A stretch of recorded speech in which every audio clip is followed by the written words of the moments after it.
How do you know what the best thing is about putting together a team for a cycling race or an event or a relay?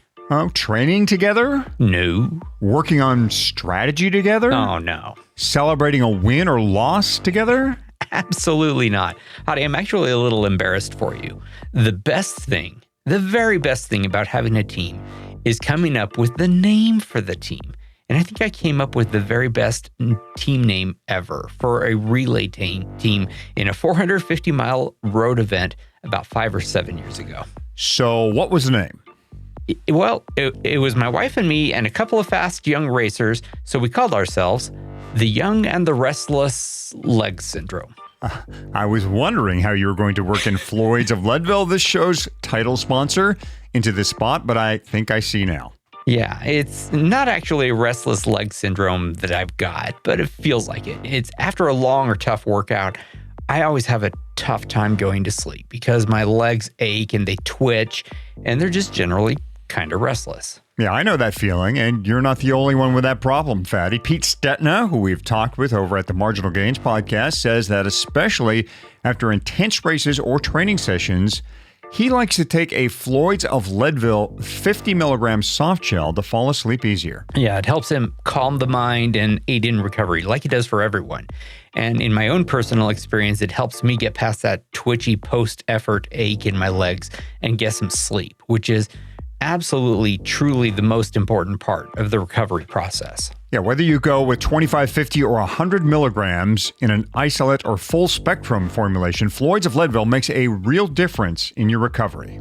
And Floyd's of Leadville wants to treat our listeners to a 15% discount on all your orders. At checkout, use the code FATTY to get a nice little reduction in your total. Start putting your preseason order together now at floydsofleadville.com.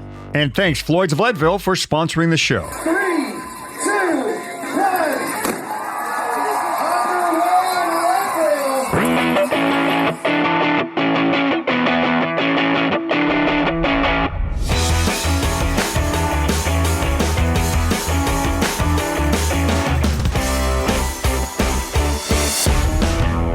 Leadville, the podcast for the 100-mile mountain bike race presented by Floyd's of Leadville. This is Season 4, Episode 2 of the show that breaks down, builds up, gets you ready, and freaks you out for the highest and hardest one-day mountain bike race in the country. I'm Michael Houghton, Hottie to most. And I'm Eldon Nelson, Fatty to all of you, and frankly, mostly even to myself. Hottie, there are a couple of ways you can experience the Leadville race. One of them is to just arrive before race day, get your race plate, get a good night's sleep, and then head to the starting line. I've done that before, and it's a pretty good option if you are trying to keep expenses down or you don't have a lot of vacation days saved up. If you have time, however, you can turn this race into an amazing piece of a mountain bike type vacation. I think that's yours and my preference. Yeah, the more times I visit, the more I realize there is a lot of riding in Leadville, and the area, I just love exploring it. However, when I ride, inevitably, I wind up needing work done on my bike. That's for sure. Our high zoot bikes require some TLC pretty often, and especially before race day. And I think every rider who's been to Leadville for more than a day or two has wound up in Leadville's favorite bike shop, Cycles of Life, to get their bike back in working order. Yeah, honestly, Hottie, it is a rare day that I am in Leadville that I don't go to Cycles of Life. And it's not always because I need something either. It is just a really great shop with great mechanics, an amazing selection of socks, you know what I'm talking about, and a really good vibe. And they've saved my bike bacon multiple times. Yeah, I just love going in there and browsing around a little bit. It's got a cool atmosphere, its own special logo. I just love hanging around at that place. Brian Feddema is the founder, owner, and head mechanic at Cycles of Life, and he's our guest today to tell us his Leadville story and give racers some practical advice. Among everything else, Cycles of Life has a pretty good selection of energy food, Hottie, but I'm actually going to advise our listeners to nail down their race nutrition before they go to Leadville and maybe do their food shopping at thefeed.com and bring what they need for the race with them. This is a pretty important time of the season to do some browsing at thefeed.com because you still have time to try different things before, during, and after long rides and figure out what works for you. before it's too late. Yeah, that's probably one of the 5 most important things we can teach our listeners, Hottie. We'll figure out the other 4 later. First, though, you got to experiment early in the season. You try your different foods, your gels, your supplements, your recovery mixes right now in the spring. Settle on something that seems to work for you before you get into summer, and then keep training with it.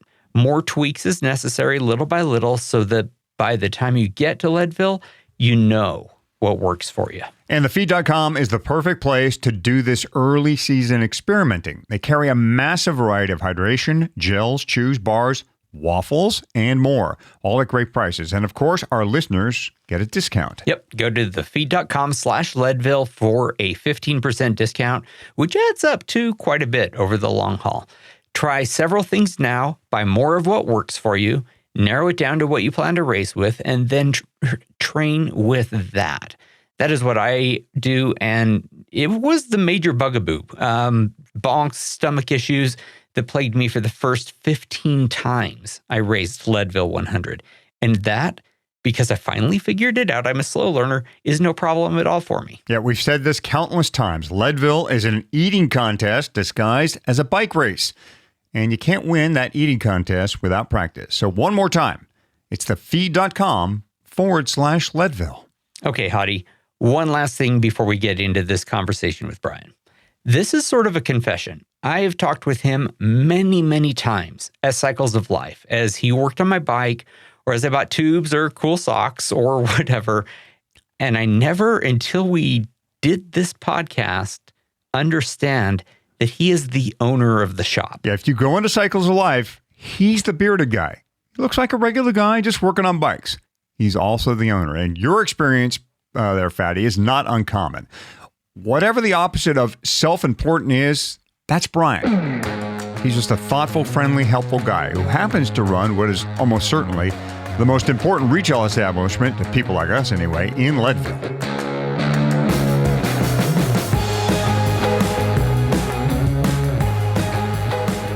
Brian Feddema, thanks for being on the Leadville podcast. Of course, Brian, as we said in our show setup, is not only the owner of Cycles of Life. If you walk into that shop, Fatty, you will see Brian there wrenching away on bicycles. So he does it all. Owner, operator, proprietor. I don't know, maybe he coaches, maybe he calms nerves as well. We're going to find out in this interview coming up. First, Brian, I love the shop, by the way. I love going in there and browsing. You guys are always so kind. I have a hat and some shirts that I wear around all the time. Socks, yes, I have all of that. Love your logos. Love the attitude in there. It's always great, even in a very stressful week. But tell us about the shop itself. Like, tell us these cycle of life or cycles of life?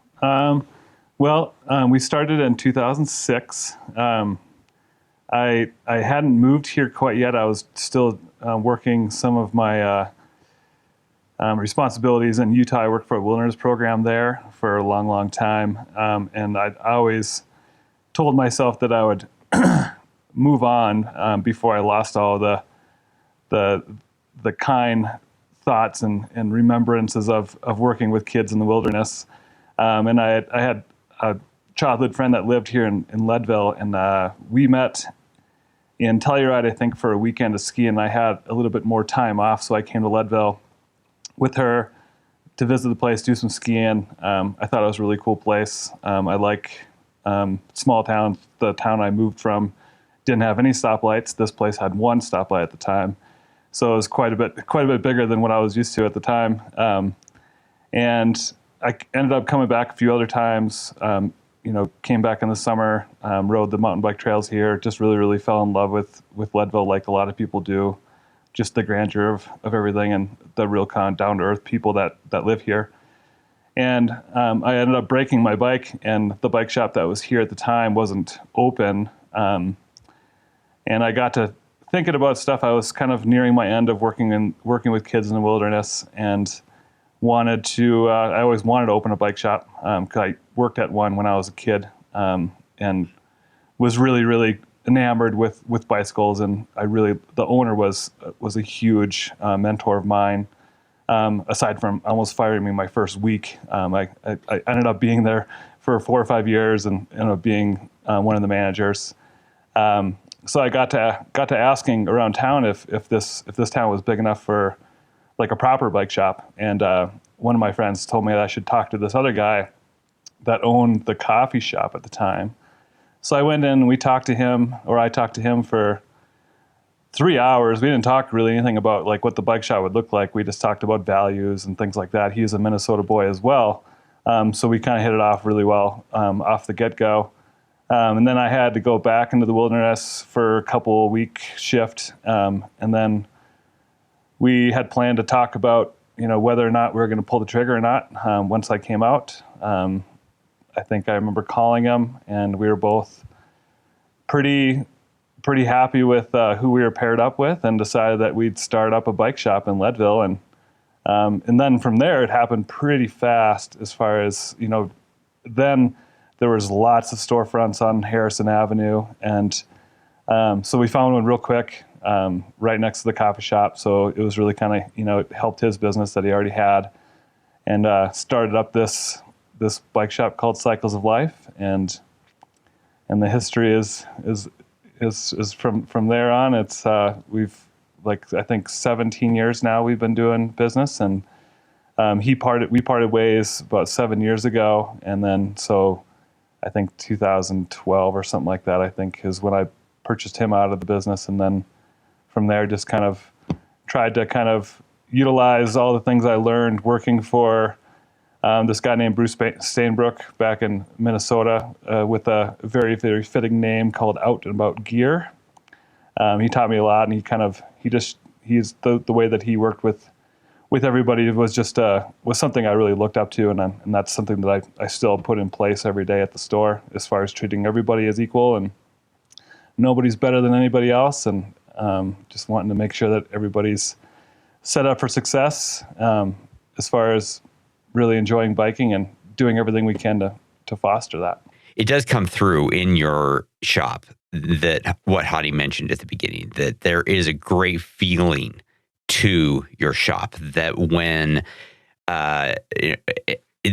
you feel like you are a local and that you are in your hometown bike shop when you come into Cycles of Life. And you get fast and super good service. I think that's worth mentioning as well. Now, you have, by seeing a lot of racers do the Leadville 100, you know how important this race is to us. And I've always got the sense, as you have fixed my bike or taken care of a little problem, that you take my bike seriously, which I care about, because this is a race that I've worked on the whole year.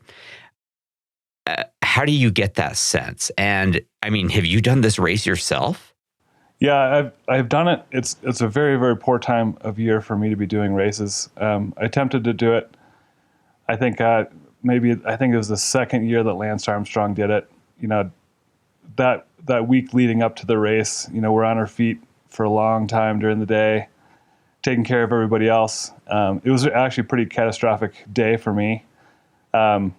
I started cramping up, I think, outbound before we even got to Pipeline. And then from there, it was just it was a survival day for me. Walked my bike a lot. Ended up being able to finish in like 10 hours and 15 minutes or something like that. But it was a character building day for me. And then since then, I vowed not to ever do it. That's still a really good time. Yeah, but obviously I was shooting for the stars. I was young. I thought I could do it in under 9 for, easy off the couch. And I think that probably is a lot similar to many, many stories that people have coming into this, thinking that, they can handle it. They're tough character and they can do 100 miles, but man, it's the real deal. This race is hard, and it definitely pushes every button you have in your body. And like I said, it was a big character building day for me. So Brian, back when you opened the shop, in fact, I remember walking into your shop for the first time. It wasn't even where it is now. It was next to the coffee shop, so on the other side of Harrison there. Your familiarity with the race was what back then? Was there Did you know about the race? Were you seeing the amount of business because of the race back when you first started? When we first opened the store, I had no idea the LT100 existed. It had no part in our business plan whatsoever. And yeah, I mean, I think that summer, and that it was still a really small race back then. It really wasn't really fully discovered until Lance Armstrong came and did it. So that summer was, it was just a couple extra busy days. It was more of your, I felt like back then it was a race that a lot of middle-aged men were doing. They were successful in their lives and in their profession, and they were trying to bite off something else that would be challenging for them. So now, of course, the Leadville 100 means, this rush of business, this influx of activity at Cycles of Life for probably more than just that week, but for a large part of the summer, considering where the LT race series has grown. So let's focus in on folks who want to use your shop or bringing bikes to your shop. First, what a lot of folks will do is they'll try and find a way to ship their bike to Leadville. Now, your shop's name has come up before as a place that you could potentially ship your bike to. Tell us about that process. Like, if I want to fly to Denver and not have to carry a bike, I want to ship my bike to Leadville, I'd like it to go to Cycles of Life. What's the process there, and what do you like to see when a bike arrives? What do you hope to see, at least, when a bike arrives at your shop and you unbox it to put it together? Well, I think, to start, I think the reason why we started providing and developing these shipping and service packages was, I love this town, and this was, years ago, where I really wanted people to have a really good experience here. And I felt that if they had a really successful experience with the race, it would, have a kind place in their heart for them. And it also, I guess the other side of it is that I also would see that week leading up to the 100, so many bikes come in that were just in disrepair. And these guys and girls were, planning to ride these bikes, probably the longest and most challenging day of their year. So I felt that, wanting to set people up for success, that we would develop this kind of white glove, VIP kind of package where, all you got to do is take care of yourself. We'll take care of everything else. And we used to have several different packages. Now we just have one, and it kind of goes like this. So if a person wants to send their bike to us, and they want us to take care of everything, we have a package that you just let us know where you want your bike to be picked up. The only responsibility you have on your end is to have it packed up, whether you do it by yourself or you have a bike shop do it, and then we can pick the bike up from the bike shop or your house or wherever you choose. Once it gets to us, we take the bike out of the bike box. We do our thing, which is basically a complete rebuild. We store the bike box. When the customer arrives at the store, their bike is probably cleaner and in better working condition than they can ever remember, maybe even before it was new, or when it was new. They go out and do their thing, ride their bike, and then once they're done, the last thing they probably want to do is deal with their bicycle, so they can just drop it off to us. We take it back, clean it up really good, and then reverse the process. We package it up professionally and then send it back to them. And a lot of times, by the time they get home, the bike's there waiting for them. These days, we have a lot more. That package is a lot more popular because it is a very nice package. I mean, who in the world wouldn't want to be able to just travel to their destination that they're going to do a race and have their bike be ready for them, go ride it and drop it off, and have someone take care of all the details.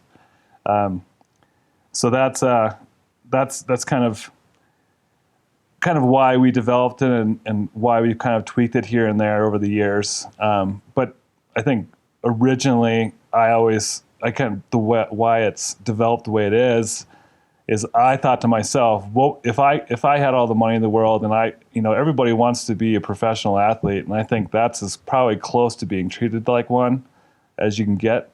And it's just super convenient, and then all you got to do is worry about yourself. And I think also these guys and girls that come to this town, they spend so much time on these training programs and feeding their bodies properly. But unfortunately, the thing that's going to get them across the finish line is a properly working bike, and that's it's almost something that they even forget about. It's quite astonishing, the bikes that come in, the week of the 100, like, hey, I was just going to go out for a training ride or, go out and stretch my legs, and I noticed this, and, I'll put the bike up in the stand, and there's a laundry list of things that need to be done, even for someone that's going to go out for a 10-mile recreational ride.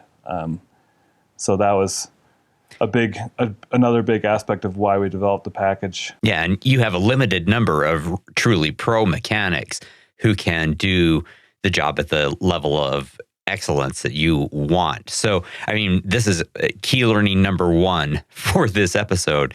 If you want Cycles of Life to take care of your bike, you need to probably make that arrangement pronto.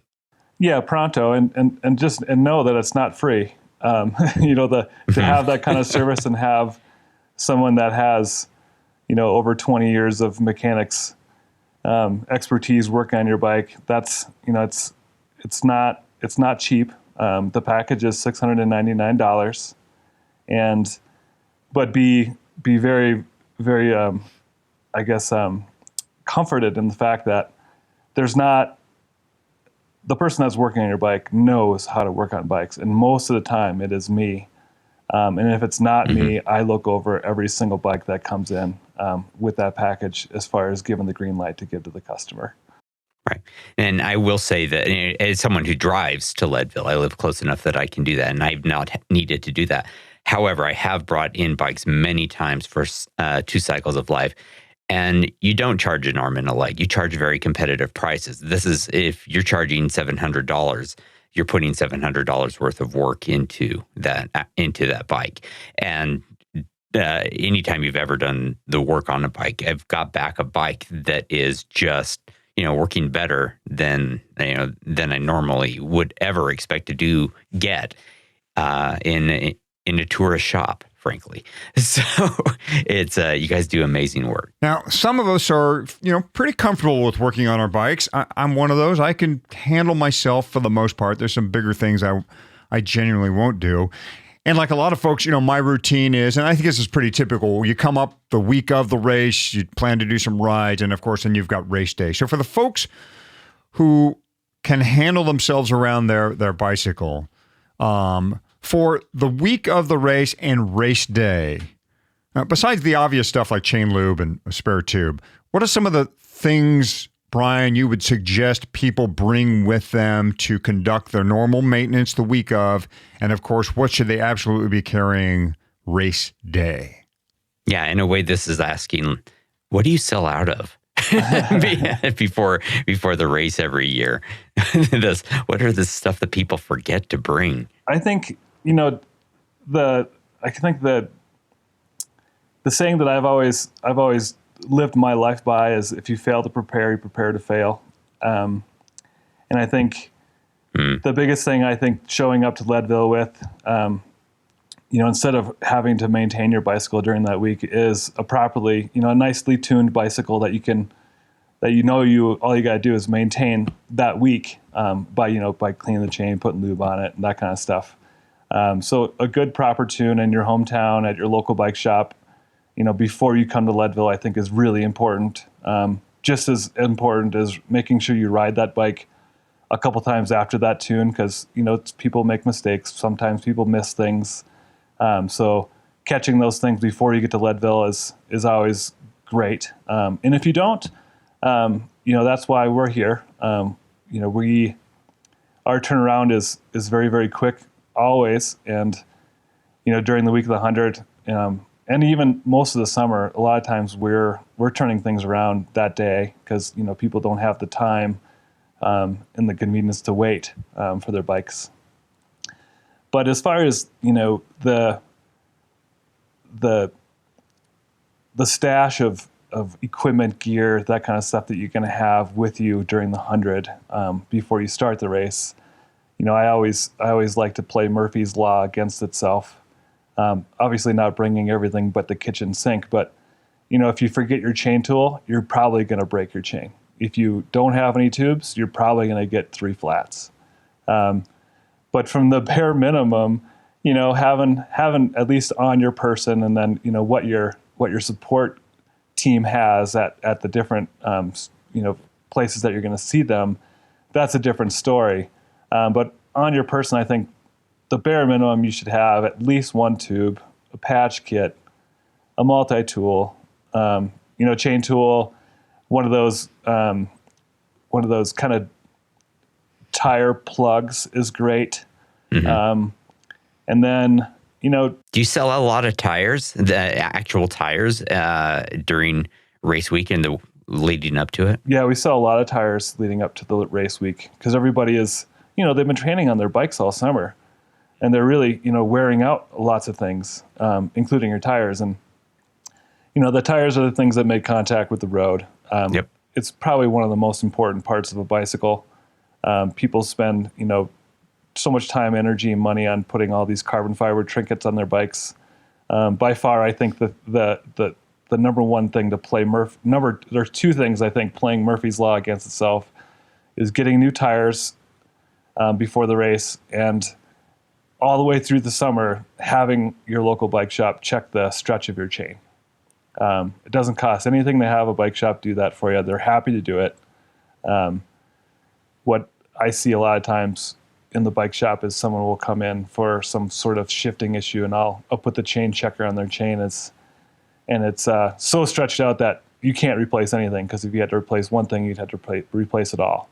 Right. If the customer wants to do that, we can definitely accommodate for sure. But I know that that's pretty nerve-wracking on most soon-to-be racers to have their whole drivetrain change before the longest day of their life. I also want to talk, Brian, specifically about brakes. I've seen issues with brakes firsthand. I've had my own brakes give me issues in Leadville the week of the race, sticky pistons that I was able to clear up.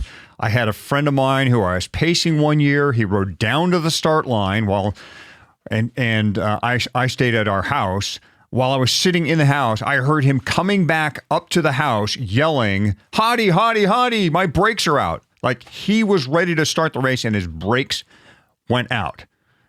Tell us about brakes, Brian. Should we be bleeding our brakes after we get to Leadville? Is there anything about Leadville or altitude that is doing funny things to our brakes? Or do you have any other general statements about brakes as it pertains to Leadville and the race?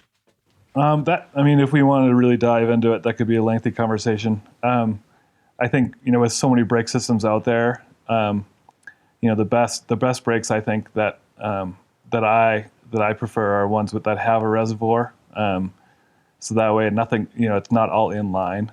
Most of the people that have problems that with their brakes when they come up here, that problem existed where they were, whether it be, Minnesota, Alabama, Florida, whatever. But because it is a closed system, but once you get up here to altitude, with things kind of moving around and stuff like that those air bubbles that is usually the culprit, they can move into a spot where it does affect the brakes. So I think, bleeding your brakes before you get here properly is good. I think a lot of times people that the art of bleeding brakes there is an art to it, and there's a right way and a wrong way. And some people can get by doing it somewhere in between and have no problems. But, I think having your brakes bled when you get here is a good idea. I think having properly bled brakes when you get up here poses no problems at all, because then there's no air bubbles that can kind of meander into a spot where it matters. Like your buddy's experience probably happened because he had some air in his line somewhere. He got down to the start line, put his bike down on the side on its side, and then that air bubble leaked into the reservoir or into the spot where it mattered. And then when he picked his bike up again, he had no brakes. So, preparation is always the best plan of attack for this race and any race, and I guess anything in life. But if you can't be perfect, and if you're not perfect and things go wrong, that's where cycles of life comes into play. What are your hours like the week before the race? I mean, are you guys just 24 hours just pinned trying to work through the backlog of bikes? Store hours are the same. Our working hours are different. I get there, pretty much I get up in the morning, brush my teeth, and go right to the store and start working. And then at night, I don't leave until everything's done. And it feels really, really great when I'm closing the doors and shutting the lights off. And then the next morning, we open at 10, and at about 10:30, I'm in the weeds again. And then it just kind of starts the process over and over again. But this isn't our first rodeo. We're used to doing that. We're set up for it. Yeah. Hottie, I want to take a quick break from this interview for a second to talk about my new bike. I've gone and built another new bike, a hardtail, of course, with gears, 12 of them. So is that going to be your race bike for Leadville this year? Oh, that is such a hard question. I don't know yet. I am trying to decide between two perfect bikes. My Niner Air 9 RDO single speed, which has Shimano XTR brakes, cranks, drivetrain, and a Griffin saddle, and the Specialized Epic hardtail, which has Shimano XTR brakes, cranks, drivetrain, and a Griffin saddle. Wait. One of these is single speed. So what is the difference between these two? Well, there's the frames, of course, but also one of them only has an XTR shifter and a derailleur, and that's the Epic. Honestly, Hottie, it has been a while since I've been riding with gears, and I've kind of been sucked into the simplicity of single speeding. I had forgotten how freaking perfect Shimano XTR shifting is. I mean, it's mechanical shifting, right? But I swear to you that the shifting action is so light and so fast, it feels electric, but lighter. As in, my Epic hardtail weighs just a little bit less than my single speed. It's closer to 19 pounds than 20. I'll just say that. And it is a no-compromise bike. Well, with more than 100 years of experience in building bike components, no compromises could be Shimano's tagline. It really could. Check them out at bike.shimano.com. But I am not quite done talking about this new bike, Hottie. I never will be. Yeah, of course you're not. Just like both my Niner and Specialized are both fully Shimano, they're also built up with envy, both of them. I should note, however, they are not exactly the same in every way. My single speed has an M6 bar. That 780 millimeter width gives me great leverage when I'm rowing the bike. And the 25 millimeter rise on it makes it super comfortable for all the standing I do in my climbing when I single speed. For the geared hardtail, on the other hand, I ride with an M5 bar. It's a tiny bit narrower, and it's swept back just the right amount. For most Leadville racers, I would recommend the M5. And that thing between the bars and the fork steerer, the stem, what are you using there?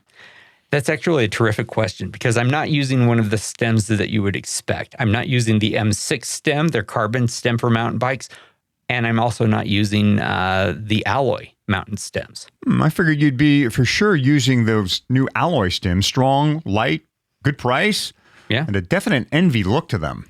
Oh, yeah. Everything Envy makes looks is just beautiful. They are gorgeous. I expect to try them out on a bike at some point. But for right now, for Leadville, there is just kind of a way that I like to ride. And that is I like to have a little bit of a long stem to help me get low and flat. And 100 millimeters works for me. And that means I am using the Envy Road stem. Yeah, long before they were called the Road stem, they were just the Envy stem. It was the only one they had. They're plenty strong to handle anything that Leadville racers care to throw at them anyhow. How about the wheels now? 525s, I expect?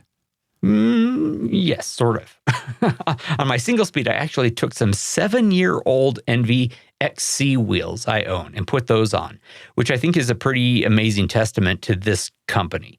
You don't often hear about carbon wheels lasting 7 years, but these are strong, light, true, still just awesome to ride.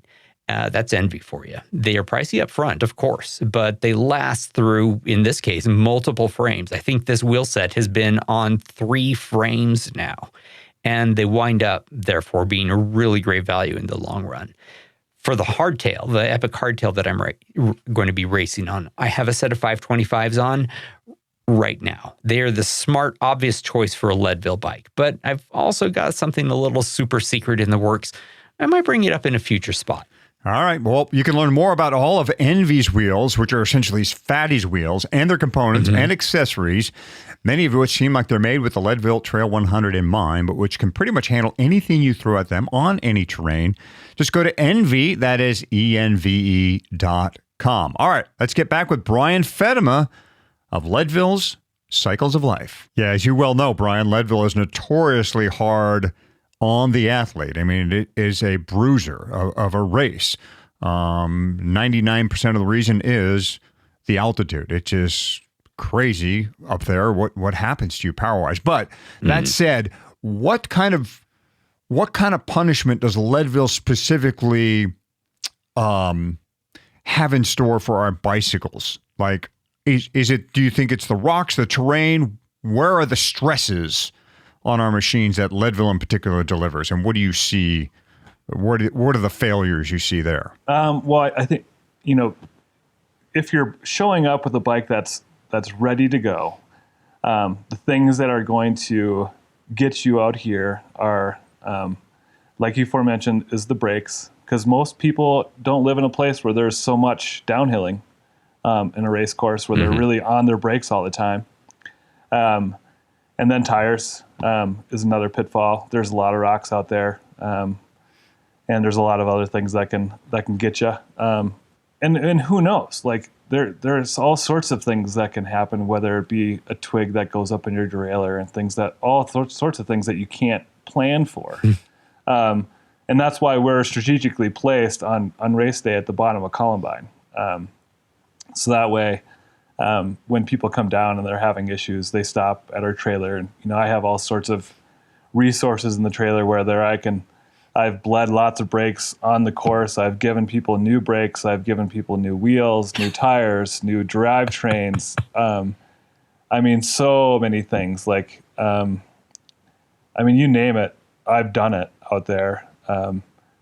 And quite honestly, I take another thing I take great pride in is, I've not only have we, set people up for success as far as getting the race done, we've also saved a lot of people's races at the bottom of Columbine. Fatty, it's another reason I love alternate feed, because I think it's a great place to get your feed. And second, because that's where Cycles of Life is. I mean, they're right there. So especially if you're riding the thing solo and you don't have assistance, Brian is going to be there at the base of Columbine, ready to help you out. Brian, let's circle back to tires again real quick. Very important. This is one of the top questions we see on the Facebook pages that Fatty and I get directly. What tires are you going to use? What kind of tires are you going to use? You express the importance of tires and sealant. Now, the fast guys, they're going to go fast, and they're going to look for the fastest setups. They're going to run, thinner sidewall tires. They're going to take more risk with their tires.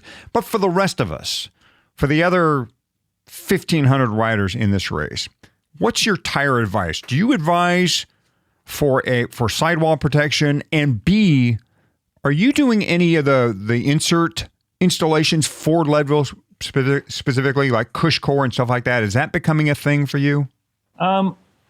I will start by saying I spend so many hours of my life talking about tires on the phone with people in the summertime. And it might even start as early as January. So I'm well-versed in tires.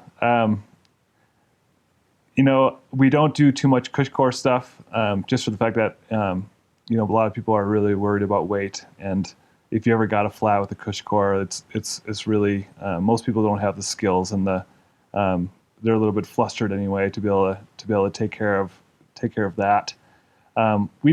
We don't do too much with like the Tuffy strips or anything like that.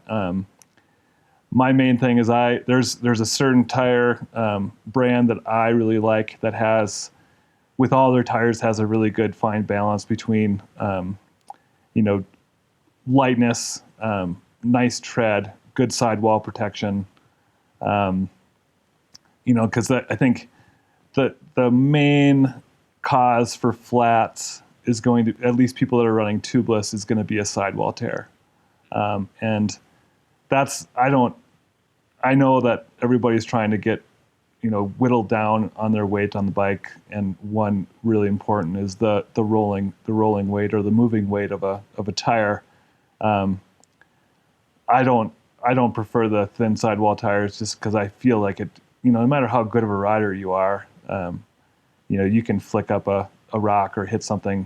And just like that, a sidewall tear, that's a big deal. And that's a real quick way to end your race. So which one is it? I mean, yeah, we don't have a tire sponsor here. Go ahead. You can. I'm a big Maxxis fan. I love their tires. The EXO sidewall, I think, is a perfect balance between weight and durability. I like all the different treads that they offer and the different tire names or tire models. And I know there's lots of other tires out there that are really good too, but that's my go-to, and that's, obviously preferably for me, because that's the tire I prefer. And knock on wood, since I've been running tubeless tires, I have never ever gotten a flat, and I think that's a big part of it, is having fresh tires on a regular basis. That's something. Yeah, I know. That's why I knocked on wood for sure. Having a fresh tire is really important, and then having fresh sealant is another part of being, really important. So, what sealant do you like? What I like to use is Stance. I feel like it's, for me, I'm checking my sealant, a few times during the summertime. Sealant does get diluted. It's nice to clean it out. Other brands of sealant tend to kind of put a big coating on the inside of the tire. And by the time you have that tire for a while, you've added several ounces of weight to the tire because of all that dried up goop that's in there. Overall, like if you're trying to set yourself up for success for whether it be this race or other races, a fresh set of tires is key, I think. So if someone came into your shop and said, help, I need new tires, I'm racing the Leadville 100 and I don't know anything, what tires are you going to put on their bike? Largely depends on how they answer a few different questions that I have. What's their goal for the race? Are they just wanting to finish it, or do they want to get under 7 hours or whatever it is? Are they better at grinding out the flats and getting in pace lines? Are they a good descender? How confident are they on the downhills? And based on those questions, there's like a handful of tires that I'll recommend. My favorite tire of all time for this race is the Maxxis Icon. Mm-hmm. It's what width? It depends. If you feel very confident on the downhills, I'd say the 2.2s. If you want a little bit more meat, I like the 2.35s. And some people, I tell people to go with the 2.35 in the front and a 2.2 in the back. But I also, I really like, the Ardent Race is really nice. Yeah. And Fatty, I'm not planning to do Leadville, but my current mountain bike setup, a 2.35 Maxxis on the front, it's an Icon, and a 2.2 in the rear. It also was an Icon. Now, I'm playing with fire. I don't have the XOs on those tires. But again, I'm doing like 20-mile rides just here locally. But if I were racing, I would do, and whatever brand I was racing, Specialized, they all offer usually some type of extra sidewall protection that clearly Brian, and I'm sure Fatty and I would both say, yeah, you should, you don't want to get stopped out there you're headed for your gold buckle and suddenly you're bombing down Sugarloaf and you gouge your sidewall. It's game over. That's it. You're going to be really mad and you're going to have sealant all over yourself, and you're going to be trying to put a tube in that bike and probably a boot and something else. So heed that advice. Good stuff. And I would, as far as you were talking about tools to put in your Powaka while you're out there. One thing I would say is, people, don't throw your gels on the floor, on the ground. Put your gel packets, at least a couple of them, in the back pocket of your jersey, because they work great for a sidewall tear, instead of having to carry like a tire boot or something like that. I'm always looking at, what I can carry on my person that can work for a couple purposes. I've used a Goo Roctane gel packet as a boot. Yep, for sure. The other thing would be those Tubolito tire tubes.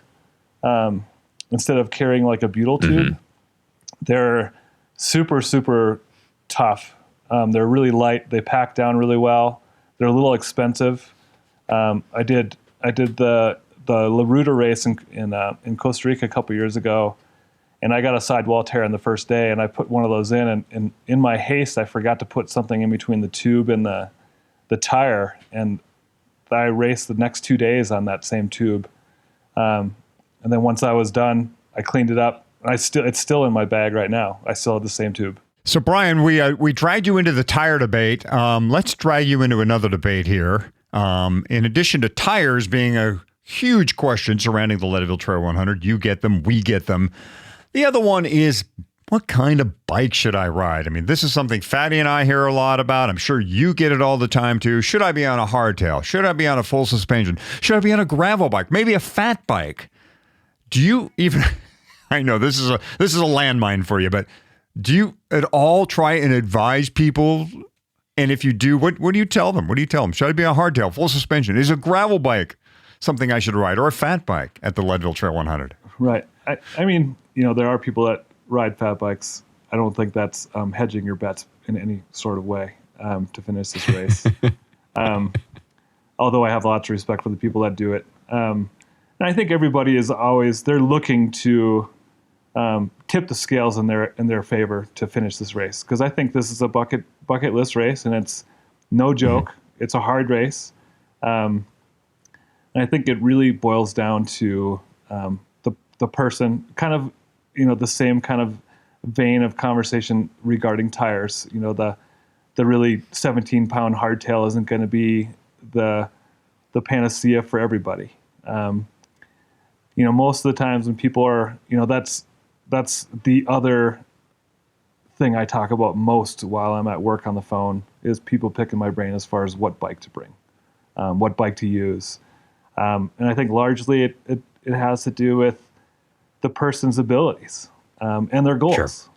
And what it really boils down to is what they can sit their butt on for 12 hours.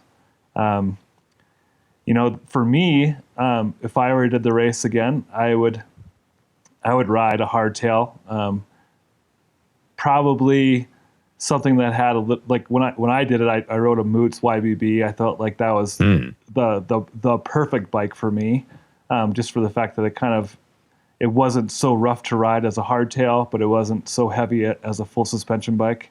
I know times have changed. There's lots of bikes out there that are, fully suspended that weigh 21 pounds. That kind of, if the budget allows, I think a racing full suspension bike is probably the best bike out there, because it's light, it covers up a lot of mistakes, and it's comfortable to ride for 12 hours. If the budget's not there, I would say, a hardtail, carbon fiber, 29er, all these would be prefaced as being a 29er. I think a 29-inch tire is probably the best tire for this race. In this sea or pipeline of bikes that come through your shop, this never-ending stream of bikes that come through your shop for the Leadville 100, are there any that stand out, either because of their excellence, or better yet, because they were just absolutely insane for what the course is? Oh, for sure. I mean, I see the whole gamut of bikes that come into the store. We have the full carbon fiber everything with a custom paint job that probably, the bike must cost $16,000, $17,000. to the other side of the spectrum of a long travel, 2.5 inch tires, dropper post, bullhorn, handle grips, like the bikes weigh 30 some pounds, and and everything in between. And I don't think I'm going out on a limb that sometimes that person that's riding that 32 pound bike finishes faster than that person that's riding that 18 pound, $17,000 bike. And what's the craziest one you've ever seen? As in, like, what do you mean? Crazy as in insane. What is the wrongest bike you have ever seen for the Leadville 100 come through the shop? I saw a guy come in, I don't remember what year, but it was definitely like a 1980s. It was kind of like, like what Ricky rides or used to ride. I don't know if he does the race anymore. That old school 26 inch. It made that thing look like a Ferrari. That Clark Kent, right? I don't know what brand it was, but this thing was, I think it was a Cannondale. It was like an old school V. You remember the old V frames? It was an old V frame, full suspension bike. Both the shock and the fork were totally blown out, and the guy only had a rear brake. And I feel like maybe the last thing he did, he told me, was his front shifter didn't work. So he had to, if he wanted to move his chain between the big ring, the middle ring, and the small ring, because it was the triple, he had to get off his bike and adjust the limit screws to allow that to happen. And I'm pretty sure he finished. I mean, in one way, I really respect someone coming to the line and with the intent to race that. And I mean, on the other hand, I kind of want to say, give yourself every chance you can. So were you able to get his bike into better working condition, or was it just throw up your hands and say, I'm sorry, there's nothing I can do here? No, we got it working. I put a different shifter on it so we could shift in between all three of the front rings, and I think we put a new rear tire on it. Mm-hmm. Some other little things, as much as you can do to a bike like that as I could, because the guy was, again, obviously he was riding that bike not because he really wanted to, but it was within his budget, and we made it work for him. That's what he had, yeah. Yeah, and I think, we don't get a lot of tips throughout the summer, but I remember him coming back and being specific as far as what type of beer do you like, and I think I listed off like 3 or 4 different brands, and I think he brought back all of them. Well, what I've always said, Brian, is that, beer is nice, but beer doesn't pay the bills. That's true. So if you really want to be nice to your bike mechanic, give them some cash, because then they can make the choice. If they want to spend it on beer or on Floyd's of Leadville CBD or on, the electric bill, then you leave them, you empower them that way. For sure. I think that's well said. We definitely pride ourselves on doing everything we can to support everybody in their endeavor here up in Leadville. And, you've heard me kind of complain a little bit about the amount of time I spend talking about tires and bikes and this and that. But, feel free to give us a call, shoot us an email, come by. We want to support you in your endeavor as much as we can. There is no dumb questions except for the ones that you don't ask, right? I might take a moment to answer a question because I'm trying to think of the proper way to answer it. But, we're here to help you guys, whether it's the 100, the 50, or even when you're just here kind of, enjoying the other trails that we have to offer. And I hope that you feel good about coming into the store, and I hope you feel even better when you leave. Absolutely. Brian, it is fantastic. I look forward to seeing you in, I'll be there in July and August. Thanks so much for having a great shop and for talking to us on the Leadville podcast. Yeah, thanks for having me. Really appreciate it. I love what you guys are doing, and I love listening to them. So thanks. Oh, yeah.